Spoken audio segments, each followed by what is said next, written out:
Assalamualaikum warahmatullahi wabarakatuh. Langsung saja dengan saya Khairunisa Rifani.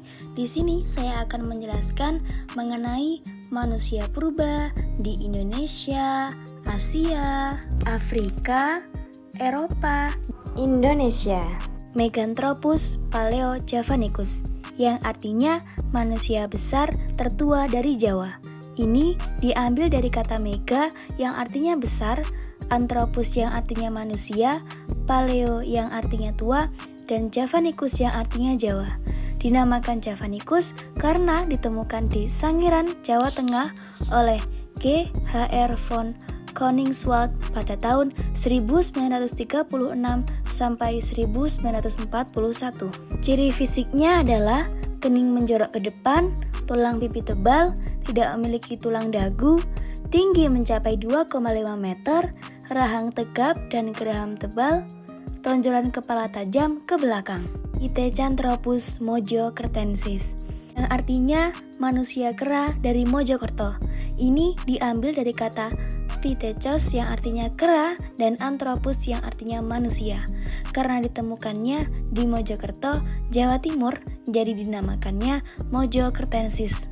Tingginya tidak setinggi Meganthropus yang katanya bisa di atas 2 meter tingginya. Mereka cuma berkisar 165 sampai 180 meter. Dan fosil manusia purba ini juga ditemukan oleh von Koningswald pada tahun 1936. Dan menurut para ahli, fosil Pithecanthropus mojokertensis diyakini yang paling tua usianya. Pithecanthropus erectus. Berikutnya masih di kategori yang sama ada Pithecanthropus erectus yang artinya manusia kera berbadan tegak. Diambil dari kata erectus yang artinya tegak, Pithecanthropus erectus ini ditemukan oleh Eugene Dubois pada tahun 1891 di Lembah Bengawan Solo, Jawa Tengah. Ciri fisiknya yaitu berbadan tegap dengan alat pengunyah yang kuat, berjalan tegak, tinggi badan berkisar antara 165 sampai 170 cm dengan berat badan kurang dari 100 kg. Volume otaknya sekitar 900. Pithecanthropus soloensis yang ditemukan oleh von Koningswald bersama kawan-kawannya pada tahun 1931 di Desa Ngandong, Jawa Tengah. Kata soloensis artinya Solo, jadi diartikan Pithecanthropus soloensis adalah manusia kera berbadan tegak dari Solo. Ciri fisiknya yaitu tengkorak lonjong, tebal dan padat, dan rongga mata sangat panjang. Homo wajakensis. Homo yang artinya manusia, jadi sebutannya bukan manusia kera lagi. Yang pertama ada Homo wajakensis yang artinya manusia dari Wajak. Ini karena fosilnya ditemukan di Desa Wajak, Jawa Timur oleh Van Rietzoten pada tahun 1889. Dengan ciri fisik, volume otak 1360, tinggi 170 cm, wajah datar dan lebar, dan memiliki tengkorak rahang atas dan bawah, tulang paha dan kening. Homo floresiensis. Yang kedua ada Homo floresiensis yang artinya manusia dari Flores. Ini karena fosilnya ditemukan di Pulau Flores, Nusa Tenggara oleh Peter Brown pada tahun 2002. Temuannya sempat jadi obrolan juga bagi para ahli karena dibilang bisa jadi Homo floresiensis. Inilah yang merupakan nenek moyang orang Indonesia. Ciri fisiknya adalah tengkorak kecil, tinggi rata-rata 105 cm, dahi sempit dan tidak menonjol, dan rahang menonjol.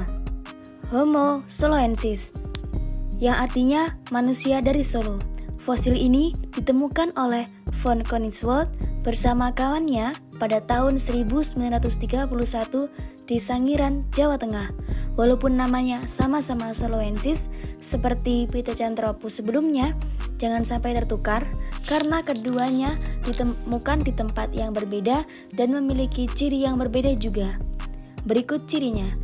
yaitu volume otak 1000 sampai 1300 dan tinggi mencapai 210 cm. Yang terakhir ada Homo sapiens, yang artinya manusia cerdas atau bijaksana. Diambil dari kata sapiens yang arti bijaksana. Fosil Homo sapiens ini ditemukan oleh von Koningswald dan kawan-kawannya pada tahun 1931 sampai 1934. Untuk ciri fisiknya, yaitu volume otak 1300 sampai 1450, tinggi mencapai 210 cm, dan berat mencapai 150 kg. Selanjutnya, Asia. Homo erectus. Jejak paling awal dari kehidupan manusia purba berjenis Homo erectus ditemukan di Tiongkok. Diperkirakan bahwa manusia purba tertarik dengan iklim yang hangat dan tanah yang subur di Tiongkok bagian tengah pada waktu lebih dari 500.000 tahun lalu. Sisa-sisa fosil yang disebut manusia Yuanmou ditemukan di provinsi Yunnan, barat daya Tiongkok, dan penampilannya seperti berasal dari 1,7 tahun lalu.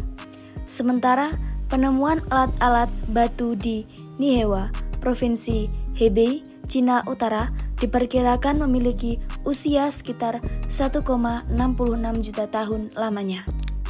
Sinanthropus pekiensis. Jenis manusia purba Asia ini hidup dalam waktu yang bersamaan dengan manusia purba di Indonesia, yaitu jenis Pithecanthropus. Maka mereka juga sudah mengerti api seperti Pithecanthropus. Ciri-cirinya yaitu kapasitas tulang tengkoraknya berjumlah 1000 cm3, tengkorak wajahnya pipih dan dahi kecil. Ada lunas di atas kepala sebagai pelengkap otot. Tinggi badannya sekitar 165 sampai 180 cm. Bagian belakang menonjol dan langit-langit mulut besar, taring, serta gigi besar. Homo neanderthalensis sudah ada di bumi sejak 250.000 tahun lalu.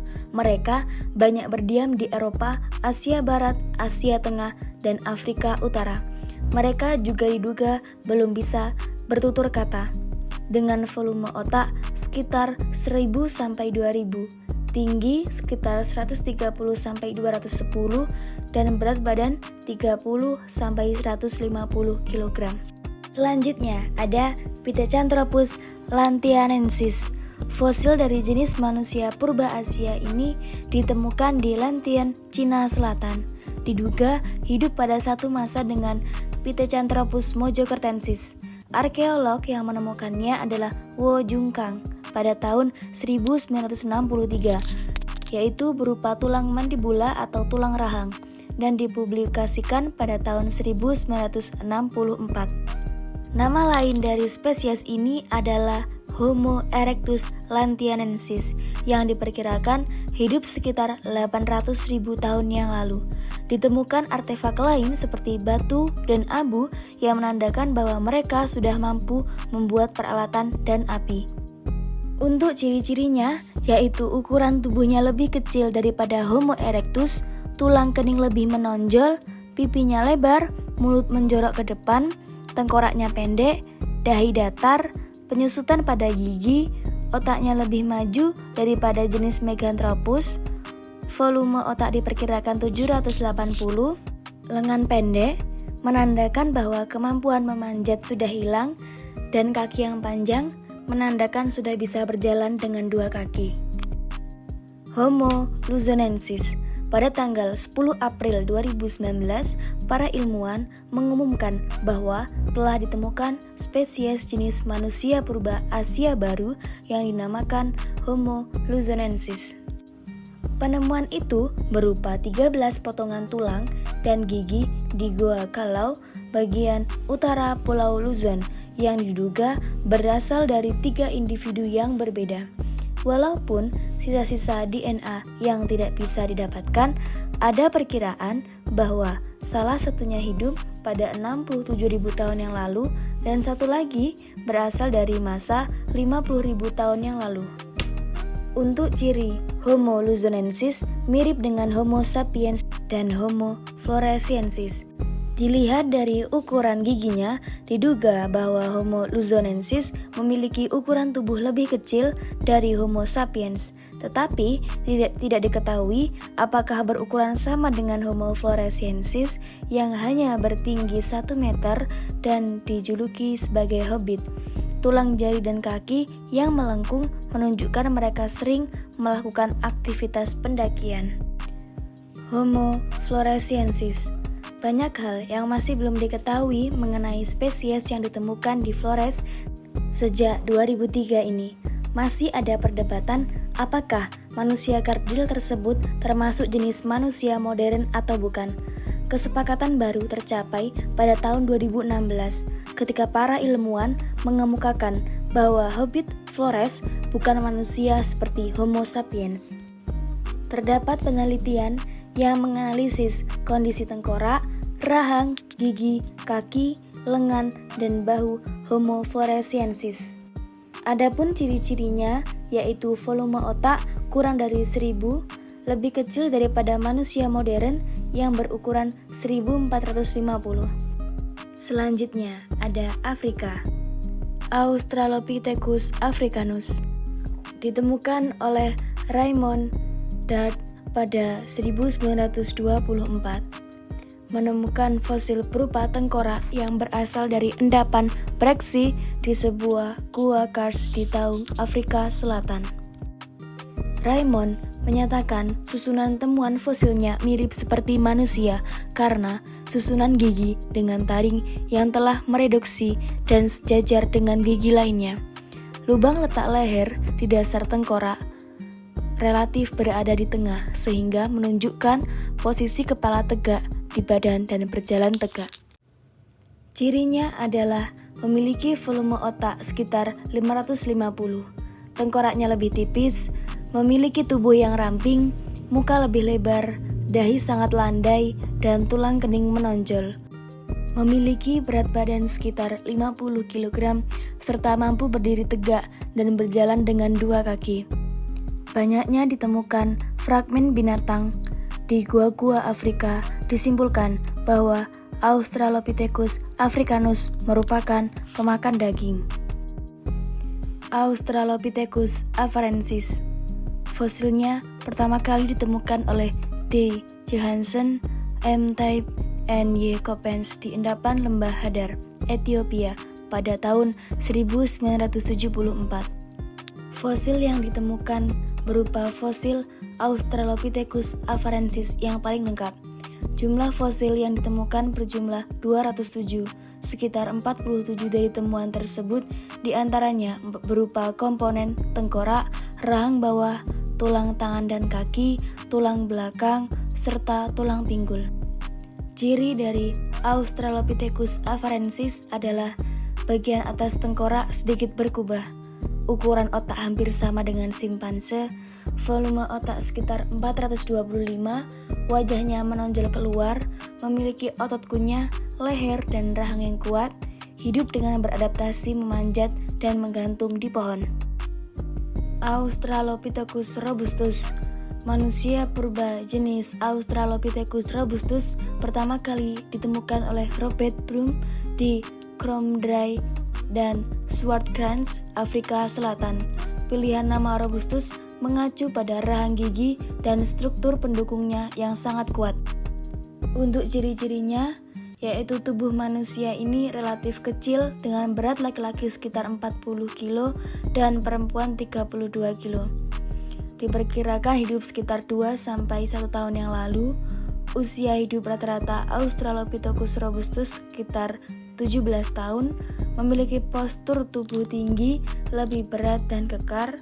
Tengkoraknya memiliki alat kunyah yang kuat, muka lebih lebar, lebih datar, dan lebih rendah dibanding dengan jenis Australopithecus africanus. Merupakan vegetarian sejati, hidup di daerah padang rumput kering dengan sumber makanan tumbuh-tumbuhan, dedaunan, buah-buahan, dan biji-bijian. Australopithecus ramidus pertama kali diberitakan pada 1994. Yang selanjutnya pada 2009 ilmuwan mengumumkan Kerangka penemuan tersebut dengan nama Ardi. Tulang kaki fosil manusia purba ini menunjukkan jari kaki yang besar dan dikombinasikan dengan kaki yang kaku.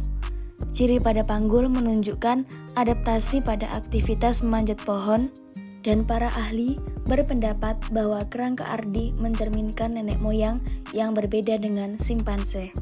Untuk cirinya adalah otak berukuran 300-350, bentuk tubuhnya menyerupai simpanse, campuran anggota gerak yang primitif, dan turunan menunjukkan mampu berjalan tegak di tanah dan bisa memanjat pohon. Lengan yang panjang dan kuat tidak digunakan untuk menahan beban atau berjalan dengan kuku jari seperti kera. Memiliki gigi dan taring yang kecil, wajah kecil, serta dasar tengkorak yang pendek dari depan ke belakang. Homo rhodesiensis. Fosil ini pertama kali ditemukan oleh Tom Zwickler, seorang penambang timah di Gua Broken Hill, Rhodesia Utara, Zimbabwe. Fosil tersebut berupa tengkorak. Manusia purba jenis ini dikenal dengan julukan manusia Rhodesian atau Broken Hill Man.